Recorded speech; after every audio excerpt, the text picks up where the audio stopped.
सर्वात मोठी बातमी विधान परिषद निवडणुकीसाठी महाविकास आघाडीकडून उद्धव ठाकरे यांनीच उमेदवारी अर्ज दाखल करावा यासाठी प्रयत्न केला जात होता।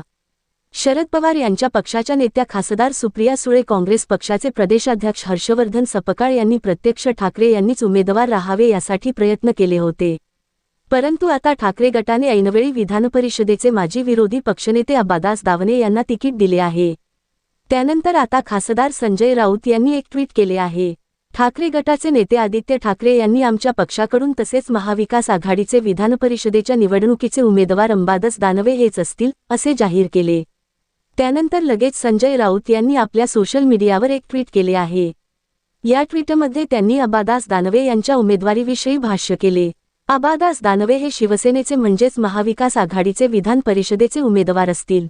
उद्या 11 वाजता ते उमेदवारी अर्ज दाखल करतील।